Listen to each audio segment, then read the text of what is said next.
Olá, meus irmãos e irmãs de Ideal Espírita, vocês amigos e amigas que nos acompanham aqui na página Estação da Luz Espírita, muitíssimo obrigado mesmo pela sua companhia. A nossa página Estação da Luz Espírita não tem fins lucrativos, o objetivo é a divulgação da doutrina espírita.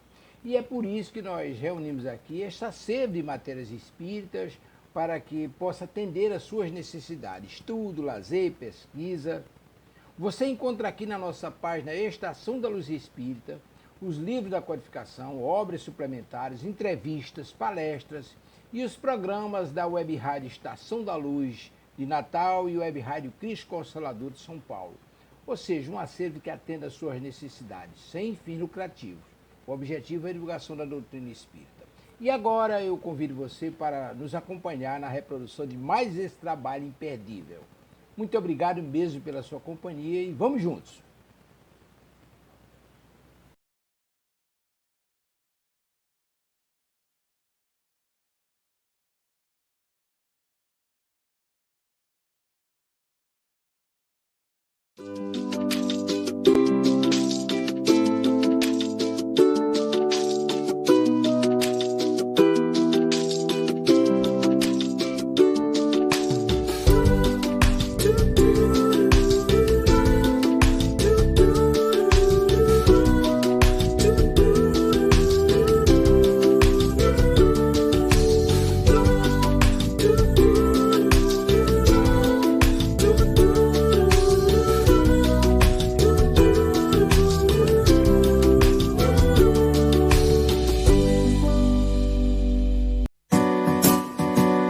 Setembro Amarelo, Web Rádio Estação da Luz.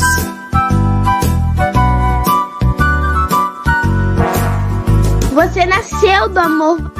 Você nasceu do amor. Você é amado. Você é amado. Eu vim para que todos tenham vida. E vida em abundância. Setembro Amarelo, Web Rádio Estação da Luz.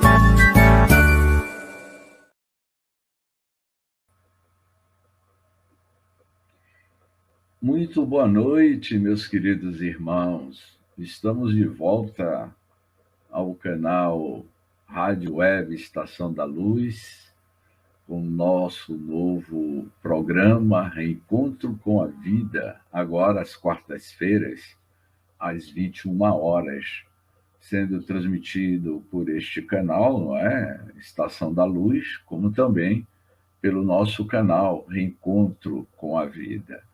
E estamos iniciando hoje o primeiro episódio do primeiro capítulo de uma obra que chamou muita atenção na época, que é a história de um ex-diretor da Federação Espírita Brasileira no início do século XX, especialmente por volta da década de 30, década de 40.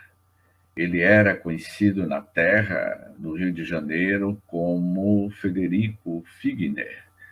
E é a história dele que nós vamos estudar e comentar capítulo por capítulo como foi a chegada de Frederico Figner e as experiências iniciais que ele atravessou nos primeiros minutos, nos primeiros segundos da sua nova realidade transcendental ao atravessar a porta da imortalidade da alma. Frederico Figner, que foi um atuante do movimento espírita no Brasil, no estado do Rio de Janeiro, ele era uma pessoa muito atuante, era uma pessoa que vivenciava os postulados da doutrina espírita, realizava uma série de trabalhos, de pesquisas, não é? E ele é surpreendido quando ele retorna à paternidade divina. E o livro Voltei pelo próprio título, vem nos dizer: voltei para a realidade. E este primeiro capítulo de hoje, Frederico Figner, ele vai descrever com riquezas de detalhes as surpreendentes surpresas que ele teve em tentar colocar em prática todo aquele conhecimento teórico que ele exercera na Terra. E neste primeiro parágrafo, Frederico Figner, ele vai nos dizendo o seguinte: há muitas semanas guardo a permissão de escrever-lhe relacionando o noticiário do velho companheiro já no outro mundo. Ele inicia, logo nas primeiras palavras: venho e recebo a permissão de escrever as minhas primeiras experiências daquele velho companheiro agora no outro lado da vida, no outro mundo. Aliás, isto não é novidade para vocês e nem para mim.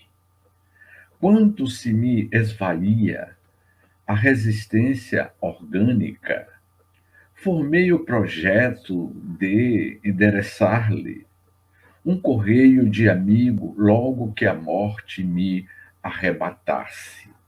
Ele fez projetos, ele imaginou que quando deixasse o veículo físico, ele iria utilizar-se de algum médium para psicografar mensagens e trazer os seus relatos do que ele estava vivenciando nos primeiros momentos da sua nova realidade no mundo espiritual.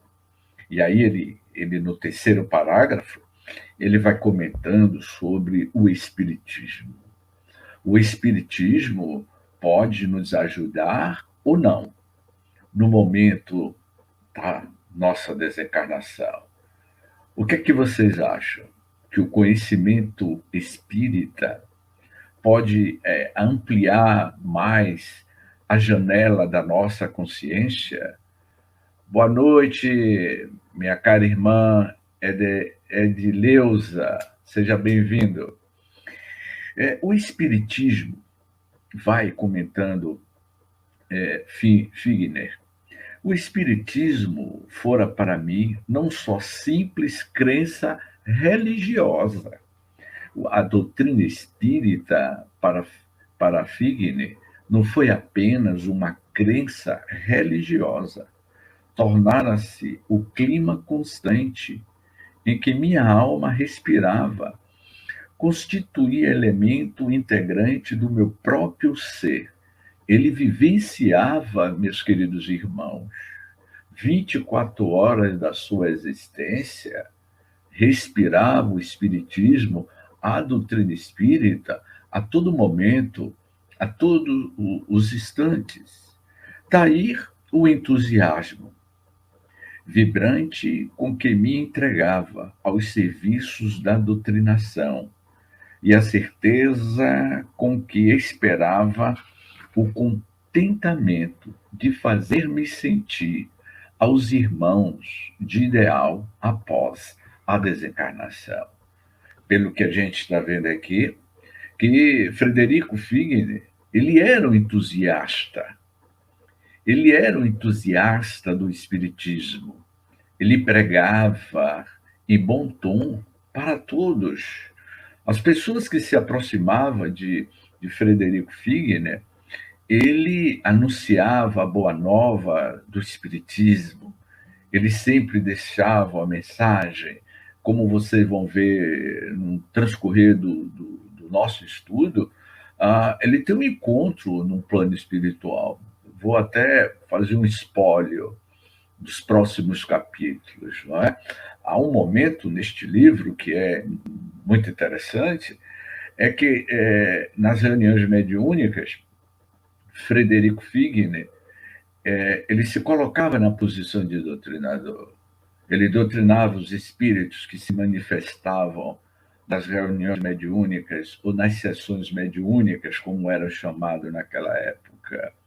E quando ele chega ao mundo espiritual, ele tem um encontro, ele reencontra uma dessas entidades que ele doutrinava.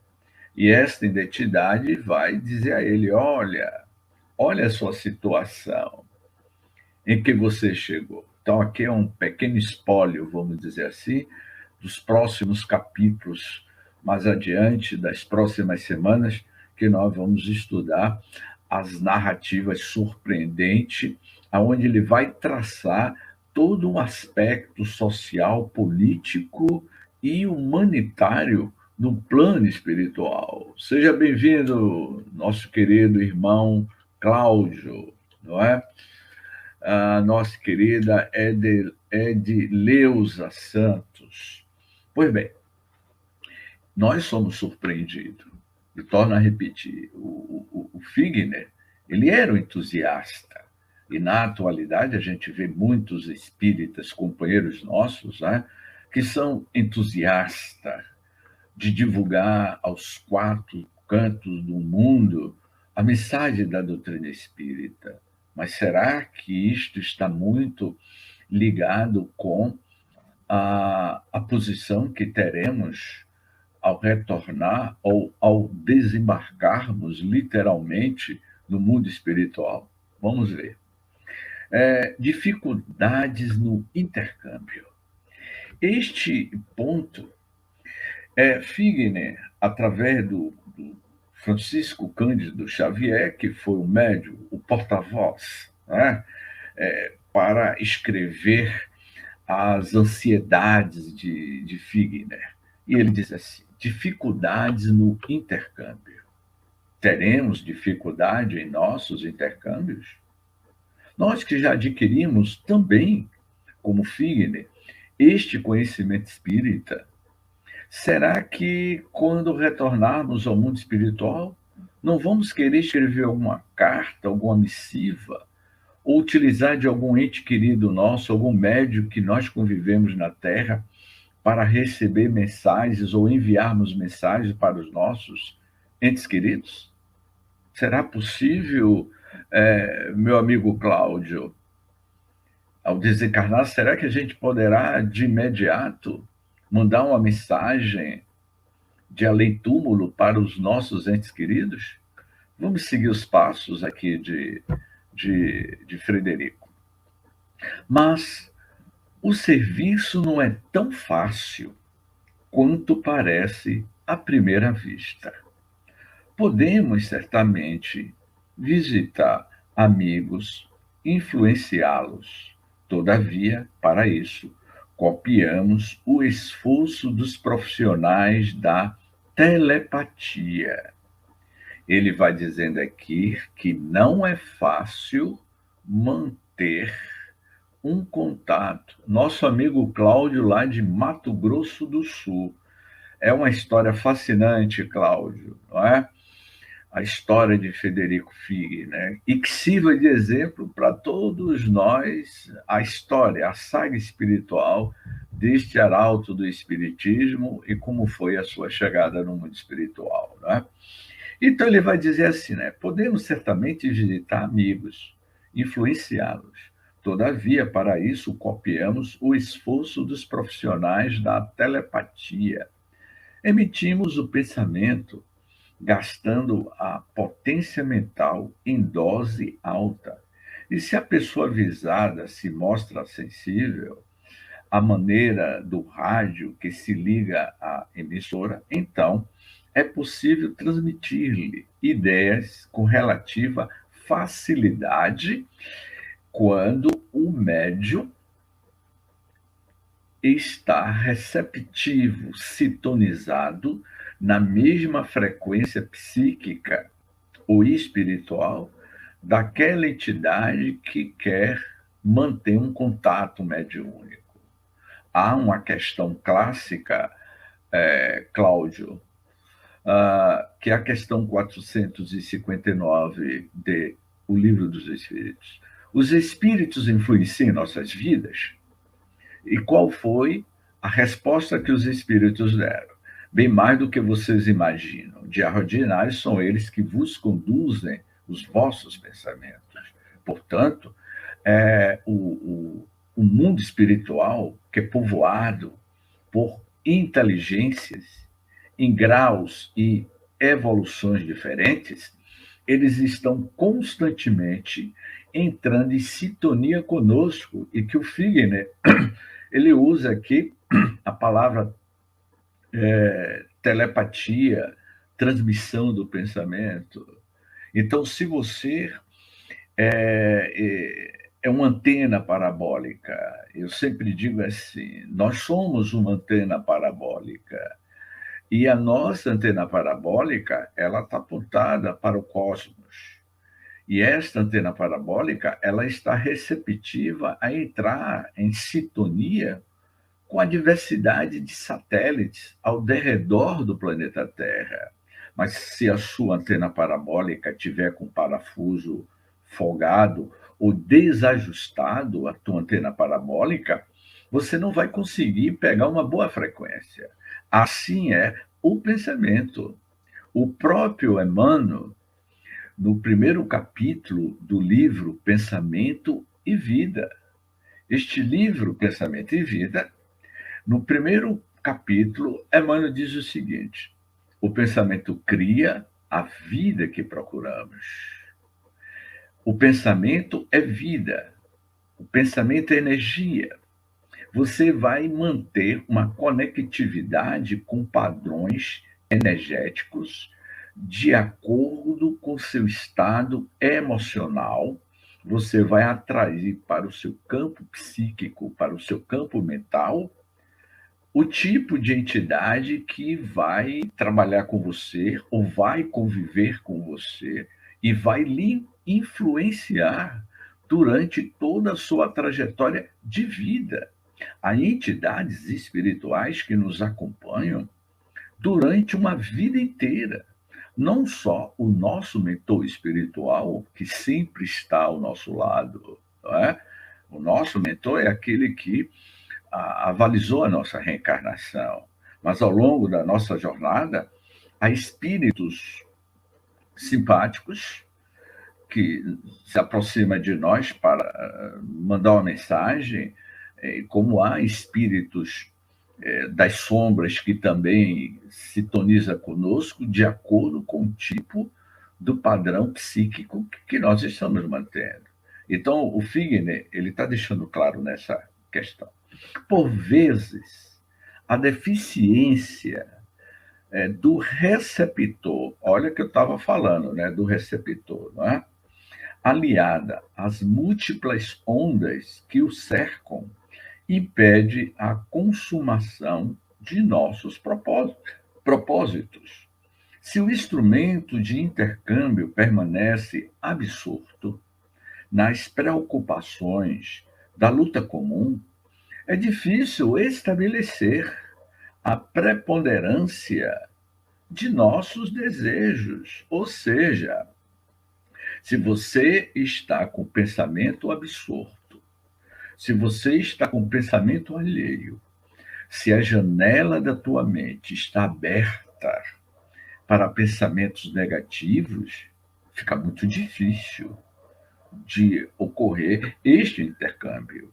E o Figner, ele encontrou o primeiro obstáculo nessa questão, como vocês vão ver adiante, que ele, na sua ansiedade de querer dar uma comunicação muito grande, né? E ele disse, mas o André Luiz, ele começou a psicografar uma série de livros, e os amigos espirituais chamou a atenção de Figner. Olha, o André Luiz, ele levou mais de 700 dias treinando, afinando, vamos dizer assim, no sentido figurado, o seu violino. O violino, meu amigo Tavares, o Cláudio, a nossa Edileuza, o violino é o médium. O violonista, antes de entrar em um concerto para o público, ele tem que afinar o teu instrumento. Então, a comunicação do espírito para com o determinado médium tem que ter essa afinação O médium é o violino, é este instrumento, não é? Então ele diz assim: a mente humana atrai ondas de força que variam de acordo com as emissões que lhe caracterizam as atividades. A nossa mente humana vai atrair as forças psíquicas que é caracterizada ou caracterizado pelos seus padrões emocionais, pelo seu comportamento ético-moral. Este comportamento ético-moral é que vai abrir a janela das energias mentais para que haja uma sincronicidade entre o receptor e o emissor. O emissor é o espírito comunicante. E o receptor é o médium, é o instrumento, é o violino, como eu falei. No aparelho mediúnico, esse fenômeno é mais vivo pela sensibilidade que lhe marca as faculdades registradoras. O médium projeta energias em busca do nosso campo de ação e recebe-as de nossa esfera com intensidade indescritível. Olha que coisa interessante, Tavares, meus amigos. É uma força indescritível. Ele diz assim, do nosso campo de ação e recebe-as de nossa esfera com intensidade indescritível. Se você manda uma faixa de, vamos dizer assim, um pensamento edificante de luz, você vai receber na mesma proporcionalidade a intensidade do padrão mental que você está jogando para o cosmos, para o universo. O universo é vida. O universo está em constante movimentação. O universo é um organismo vivo. Por que o universo é um organismo vivo? Porque ele pulsa. Nós somos uma inteligência viva e que estamos constantemente conectados, Cláudio, com todo o cosmos, com todo o universo. E aí, Figner vai fazendo uma autoanálise de si mesmo, porque ele teve as primeiras dificuldades em não conseguir manter um contato de imediato, não é? Calcule, pois, vai dizendo ele, os obstáculos naturais que nos cerceiam as intenções. Se não há combinação fluídico-magnético, se não há uma combinação fluídico-magnético entre o espírito comunicante e o recipiente humano, realizar-se-á nosso intento apenas no sentido parcial. Então, ocorrerá um ruído nesta comunicação entre o médium e a entidade espiritual. É quase impossível impormos nossa individualidade completa. Opa! Esse item aqui é muito interessante. Enquanto nós estamos no domicílio físico, no domicílio carnal, nós temos um comportamento egoísta de estar sempre impondo o nosso ponto de vista, os nossos anseios. Mas lá, na realidade espiritual, Figner nos chama a atenção, é quase impossível, meramente impossível, impormos o nosso ponto de vista, a nossa postura, nossa individualidade completa. Foi o primeiro impacto emocional que ele teve, porque Figner, quando ele viveu no Rio de Janeiro, ele era muito impulsivo. Ele era um homem muito dinâmico na Terra, dinâmico no mundo espiritual. Abrindo um parênteses, aqui em Salvador, eu resido aqui em Salvador, eu estou transmitindo o estudo aqui de Salvador, na capital. Há muitos anos, um pinchador, esse pessoal que pincha muro nas capitais do Brasil, né? E um grafiteiro, Cláudio, ele escreveu o seguinte: grafite na terra, porque no céu não tem muro.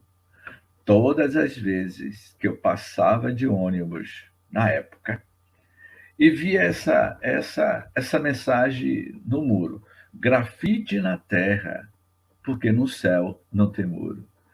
E aí eu dizia comigo mesmo: se esse grafiteiro souber que existe muros no céu, que existem barreiras espirituais, onde muitas entidades não conseguem penetrar por conta dessas barreiras, por conta desses muros energéticos, e que os pinchadores não vão conseguir pinchar essas barreiras energéticas. Eu achava muito interessante essa frase: grafite na terra, porque no céu não tem muro. Não é? Então, as barreiras são construídas por você. É você que vai construir a sua própria barreira energética. E essa barreira energética, ela perpassa pela, vamos dizer assim, pela usina nuclear, que é a tua mente, a tua consciência, o princípio inteligente do universo que você é. Esse princípio inteligente do universo, que é o espírito, ele é o gerador deste dínamo, desta energia nuclear.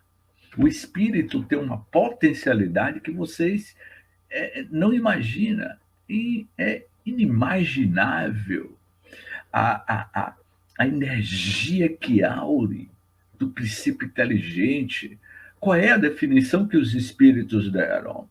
Allan Kardec, quando Kardec perguntou, afinal de contas, que é o espírito? De que é constituído o espírito? Por uma pobreza de linguagem, os benfeitores disseram a Kardec que se assim podemos nos expressarmos, ele é uma centelha, ele é um clarão, ele é uma luz. Então, na medida que você vai evoluindo, passando passo a passo na linha do tempo, na linha cosmológica do tempo, você vai expandindo a tua luminosidade, é uma luz, é uma centelha, e você tem uma potencialidade inimaginável, a força energética do espírito, da luz, desta energia, e que está temporariamente acoplado em um corpo físico. E para que esta energia, esta centelha, esta luz se manifeste no corpo físico, ele precisa ter outras vestimentas. E a principal vestimenta dele é o perispírito, que é uma roupagem, como o próprio Emmanuel vai dizer no livro Pensamento e Vida, não, acho que é o Pensamento de Emmanuel. Esse livro, o Pensamento de Emmanuel, ele vai dizer que o perispírito é como se fosse um escafandro, como se fosse uma roupa de borracha para os mergulhadores que penetram as profundidades do mar. Então, o perispírito é uma roupa de mergulho que o espírito utiliza para mergulhar transitoriamente no corpo físico, na sua reencarnação, para o burilamento.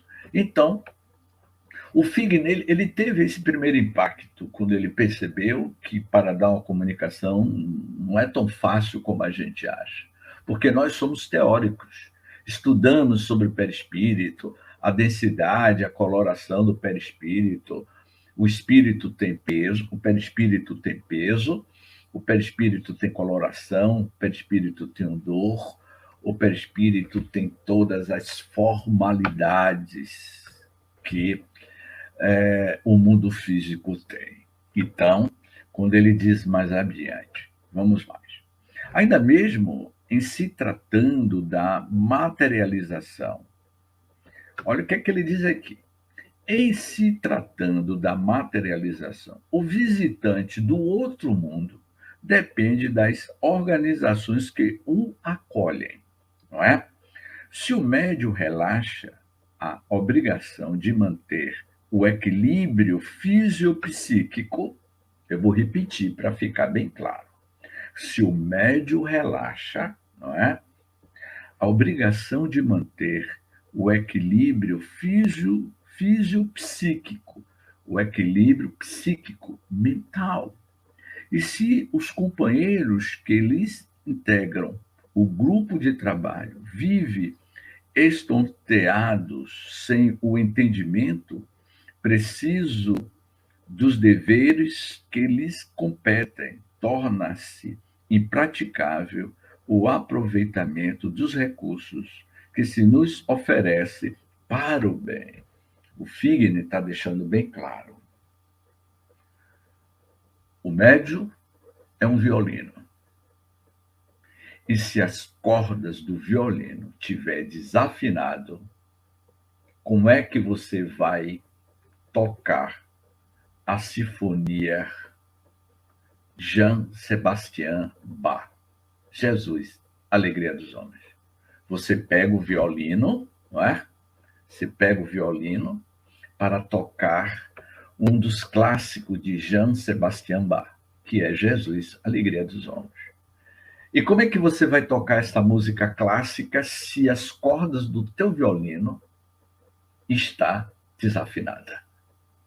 É isso que o Figner está dizendo.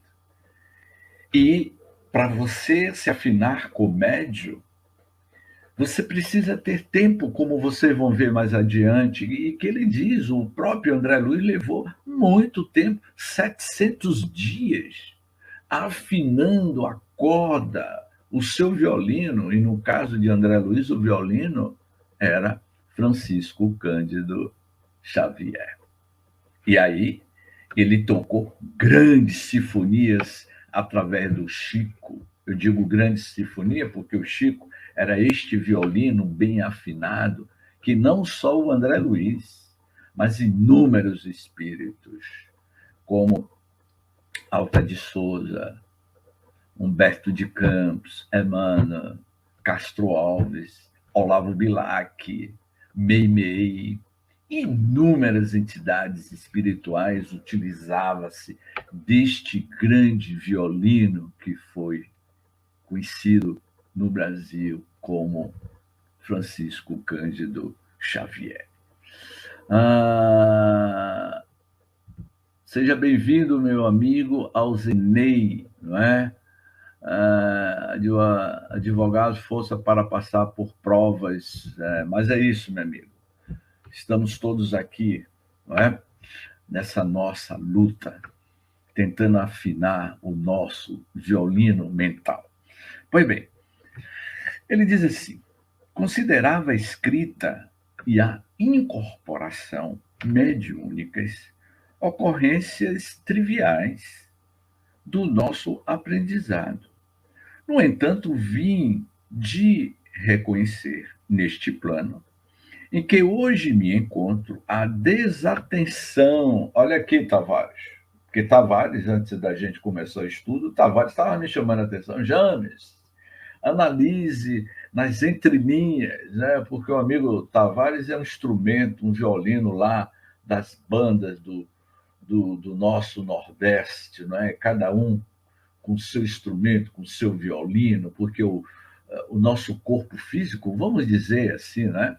É este grande violino. E o que é que você está fazendo com o seu violino? Não é? A desatenção com que assinalamos semelhantes dádivas. Esses fatos amplamente multiplicados em nossos agrupamentos traduzem imenso trabalho dos espíritos protetores, com reduzida compreensão por parte dos que a eles as assistem. Então, Figner, ele está chamando a atenção aqui, meus amigos, de que ele via as psicografias, até do próprio Chico, que ele chegou a ir à cidade de Pedro Leopoldo, acompanhado de um amigo, e teve o prazer de conhecer o Chico.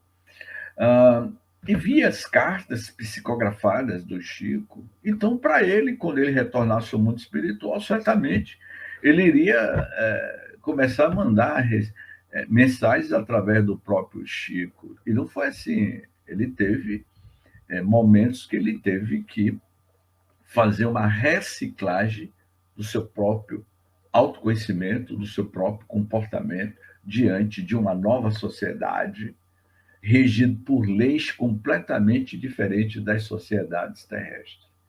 Porque existem leis que regem as sociedades do plano espiritual, tanto as sociedades das cidades sombrias, das regiões do umbral, como também das grandes colônias espirituais, que são diversas, não é? Então, cada região, cada colônia espiritual é regida pelas leis éticas, morais, de acordo com a evolução e o padrão emocional dos seus próprios moradores, quer seja as regiões das sombras, as regiões do umbral, quer seja as grandes colônias espirituais, que cada uma está no seu grau de evolução, de acordo com a evolução moral e espiritual dos seus habitantes. Passei a observar o porquê de muitas promessas de amigos que se não realizaram.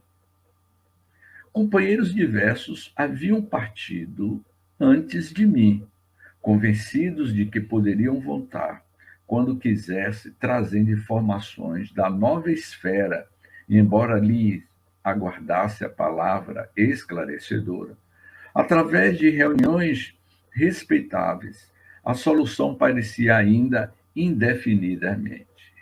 O homem encarnado é tido em nossos círculos por arredentário das possibilidades terrestres, e de modo algum podemos absorver-lhe a autoridade e a direção da experiência física, tanto quanto não lhe será possível determinar na zona de trabalho que nos é própria. Quando ele diz, neste parágrafo, o homem encarnado, você encarnado, nós encarnados, é tido em nossos círculos, é tido nos círculos do plano espiritual por arredentários das possibilidades terrestres.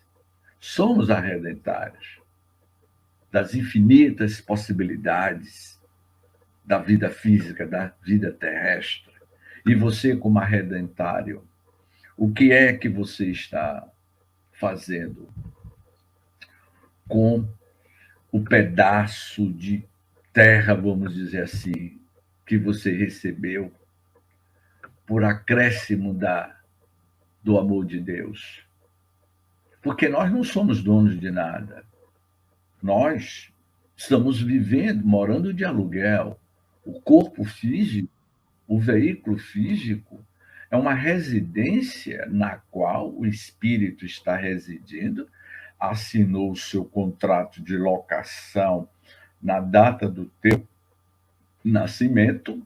Um exemplo, eu nasci no dia 31 de julho de 1961. Então, eu assumi uma nova residência, assinei um contrato de locação transitória na Terra, contrato de locação essa assinada no dia 31 de julho de 61, a data do meu nascimento. A data do nosso nascimento é a data da locação do imóvel, que é o corpo físico. Agora, o vencimento deste contrato, que é o dia, a data, o horário e as circunstâncias que deixaremos o nosso imóvel, o nosso domicílio doméstico, que é o corpo físico, que é uma casa transitória, não sabemos. Mas há muitos que deixam este domicílio antes do tempo. Você evade pelas portas do suicídio, pelo suicídio direto ou pelo suicídio indireto. Então, vejamos bem o que nós estamos, como nós estamos administrando e cuidando deste imóvel, deste patrimônio que é o corpo físico, não é?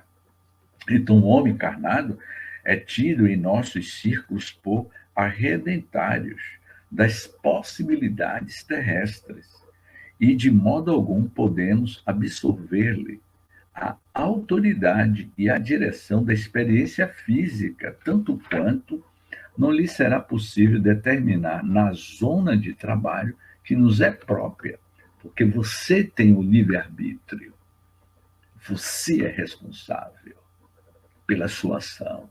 Então veja bem o que você está fazendo da tua própria vida na atual existência. E ele continua.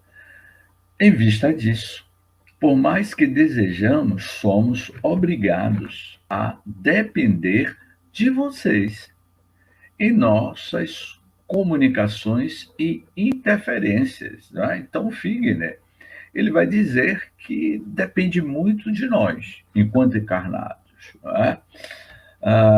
Para que eles possam dar a sua comunicação, ou psicografar, ou trazer uma nova mensagem.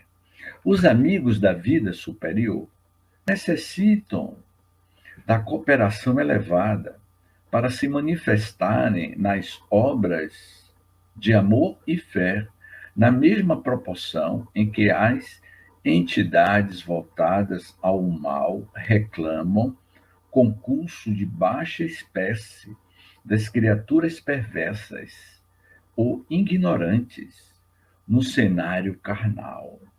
Verifica-se a mesma disposição em nossa zona de serviço.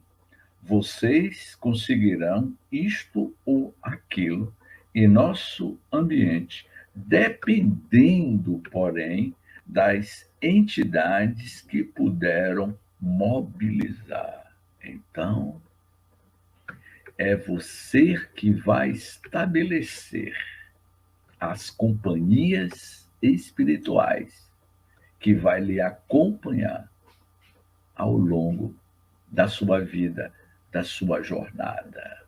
Então, essa é uma das observações que o Figner faz.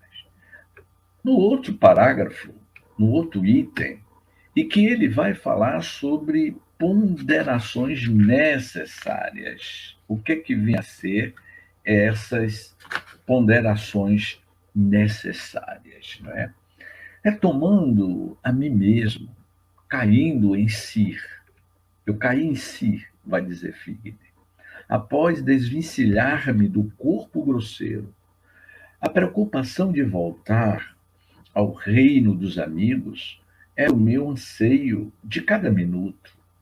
Habituar-me na existência última, fértil, de trabalho intensamente vivido e concretizar os menores desejos, em nos referindo à luta exterior. Esta luta exterior que a gente tem na atualidade, que é a lei da sobrevivência no mundo de César, né? O homem prático que se mantém no corpo terrestre por mais de 50 anos acostumam-se a servir invariavelmente obedecido ou obcecado pela sua própria sobrevivência. Isso cria enormes prejuízos, vai dizer Figner, para ele, por enclausurar-se instintivamente em roda viciosa de preconceitos nocivos que se lhes cristalizam vagarosamente na organização mental. Então, o Figner já estava na casa dos 50 anos, a sua mente estava viciada pelas preocupações, pela roda do tempo. Eu tenho que trabalhar, eu tenho que fazer isso, eu tenho que fazer aquilo, eu tenho que atender as minhas demandas necessárias. Há um escritor brasileiro, psiquiatra, Dr. Augusto Cury. Dr. Augusto Cury escreveu um livro que se tornou muito conhecido, que é Pais Brilhantes, Professores Fascinantes. Neste livro, deste psiquiatra conceituado, Dr. Augusto Cury, ele vai falar da síndrome do pensamento acelerado. O que vem a ser a síndrome do pensamento acelerado? Dr. Augusto Cury vai dizer que os professores estão adoecendo porque mantêm um padrão de mente altamente acelerada. Não só os professores, todos nós sofremos desta doença da síndrome do pensamento acelerado.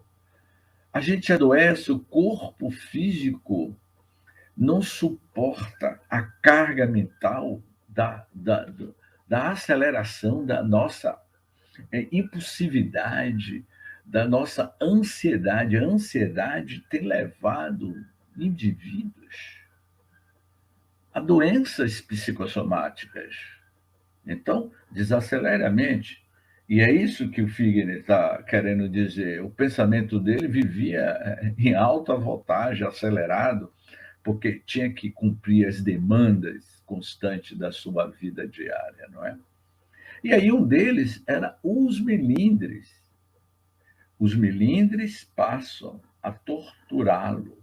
A convivência é interpretada por desrespeito, a prudência por ingratidão. Então, o melindre, não é? O desrespeito, a ingratidão, isso vai pesar. Todas as nossas mazelas, como eu comentei em um dos nossos estudos, e que eu fiz uma análise sobre a crise da morte, a crise mental da morte.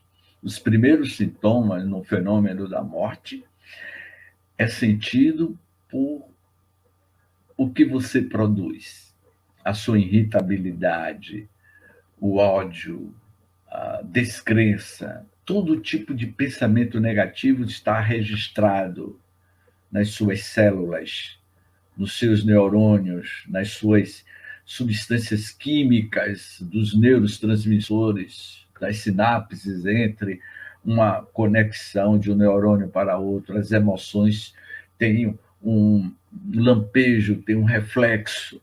E quando você está deixando o veículo físico, o primeiro sintoma são tudo o que você falou, fez, agiu durante a sua vida na Terra.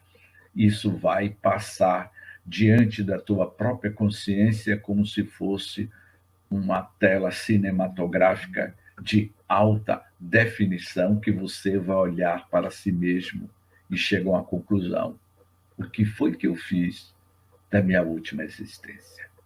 Essa é a crise da morte, como vai dizer também Ernesto Bozano no seu livro A Crise da Morte. Vamos lá. Já estamos chegando aqui, já quase no final. Quase me considerei ofendido quando os benfeitores espirituais me cortaram a probabilidade do retorno apressado. Ele queria dar logo a comunicação, meus amigos, não é? E não é assim. Afinal, pensava de mim para comigo. O que pretendia não era, de maneira nenhuma, a admiração alheia, nem intencionava aproveitar o ensejo para a propaganda de meu nome.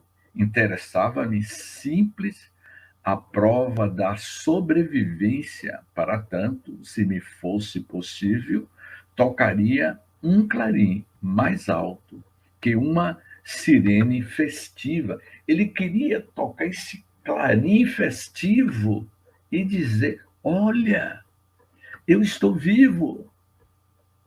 Olha, eu despertei.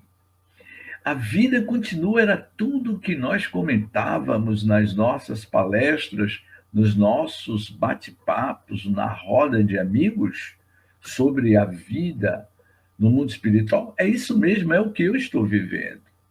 E não foi assim.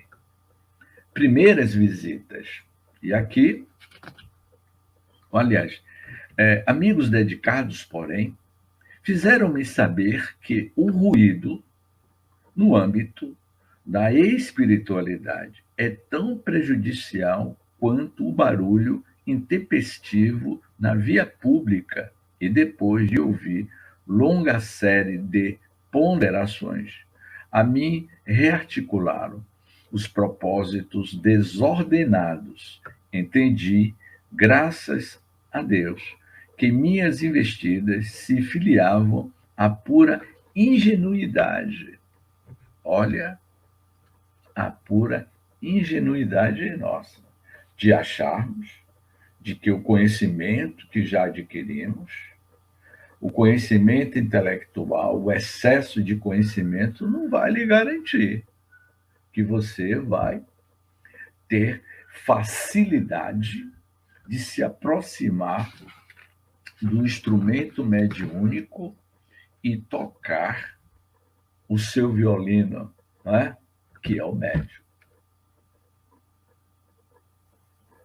Então, Figner, ele vai dizer num próximo parágrafo sobre as suas primeiras visitas às reuniões mediúnicas. Por que a gente não recebe comunicação dos nossos pais, dos nossos entes queridos? Porque muitos perguntam, mas ele trabalhou muitos anos no centro espírita, não é? Vamos lembrar de Otília Gonçalves, Diogo.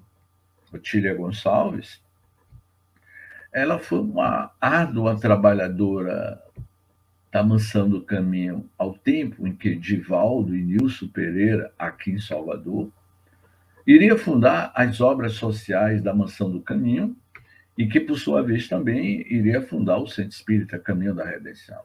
E a Otília Gonçalves, ela foi uma das primeiras pioneiras, nos anos 50, a ajudar ao jovem Divaldo a receber crianças, pessoas desvalidas da sociedade soteropolitana de Salvador. Ela era uma dedicada trabalhadora e divulgadora de trabalhos sociais da Mansão do Caminho, fundado por Divaldo. Mas no livro, psicografado pelo próprio Divaldo, né, Otília Gonçalves, ela narra os momentos de dificuldades que ela passou no mundo espiritual. Ela acompanhou todo o processo de desligamento do teu veículo físico ao corpo perispirítico. E que todo o trabalho de vivência que ela teve, ela passou por dificuldades porque ela iria vivenciar o que eu tinha comentado anteriormente, né? A retrospectiva da sua própria consciência. Todas as nossas ações, todas as nossas lutas, os nossos anseios, não é? As nossas impulsividades, o nosso comportamento, a forma de pensar e de ser, de agir, isso reflete na teia tênue das fibras mais íntimas da nossa alma, do perispírito. E depois de um certo período, Otília é levado para uma colônia espiritual, e que ela vai narrar que esta colônia espiritual se chama Redenção. Esta colônia espiritual Redenção é uma colônia espiritual que está aqui na região metropolitana de Salvador. A colônia espiritual Redenção é semelhante à colônia espiritual Nosso Lar, porque sabemos que existem várias colônias espirituais em várias partes do planeta Terra. O planeta tem uma inumerável, em escalas diversas de evolução, de colônias espirituais. E Redenção é uma dessas grandes colônias espirituais aqui na região metropolitana de Salvador, entre Salvador e toda a região metropolitana. Então, Otília vai narrar que ela, ao deixar o corpo físico e ao passar por momentos de dificuldades em se desligar do corpo, ela é levada para esta colônia e lá ela tem um contato com os benfeitores espirituais. Depois de um certo período, é que ela iria se aproximar do campo mediúnico, psíquico, do médium Divaldo, que serviu de ser o instrumento pelo qual Otília iria psicografar a sua história, narrando que ser espírita não lhe garante o reino de Deus, as nupciais que Jesus falava. Qual é a roupa que você utilizará para participar do grande banquete celestial? Este grande banquete celestial é o banquete da luz. E como você estará vestido ao retornar a este banquete espiritual? Que tipo de roupa você estará utilizando? Eu estou falando aqui de forma metafórica,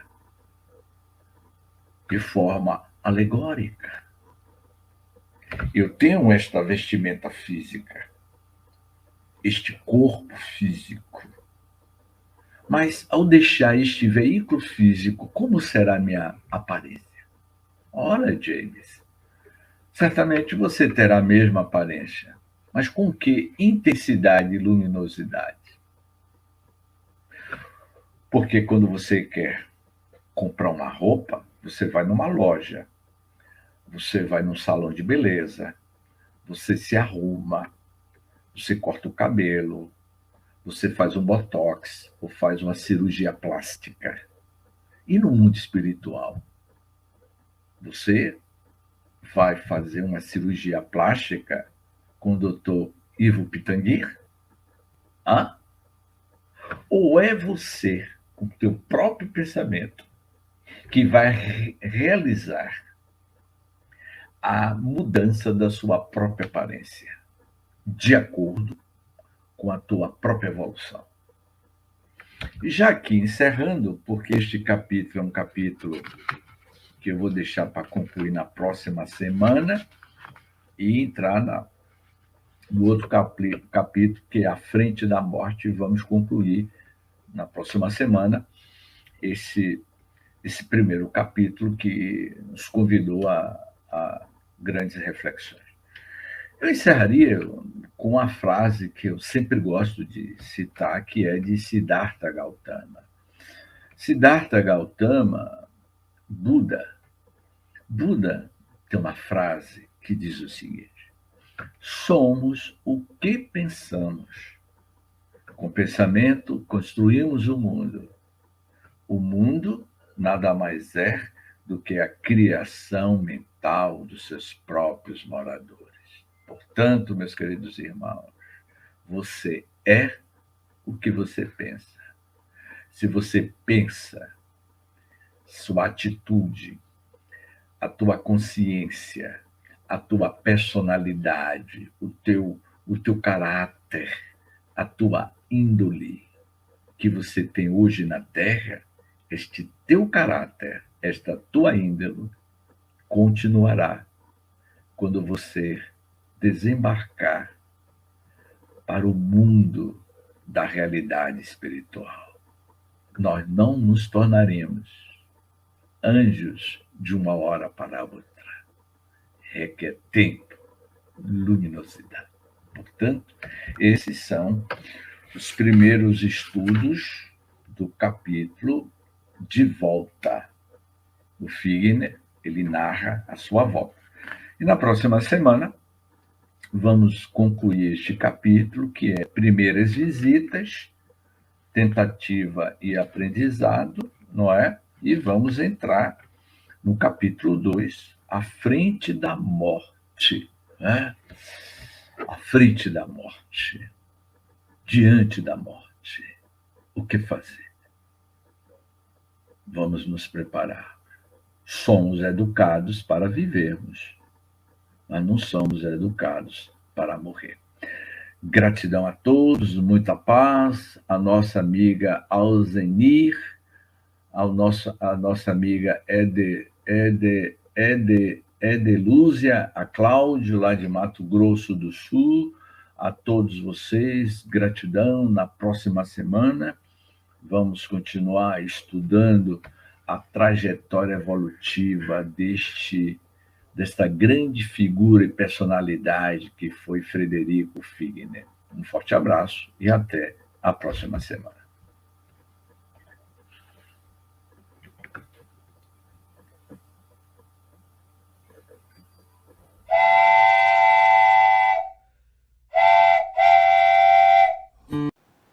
Chegamos ao final da nossa atividade. Muitíssimo obrigado mesmo pela sua companhia e espero você no próximo evento.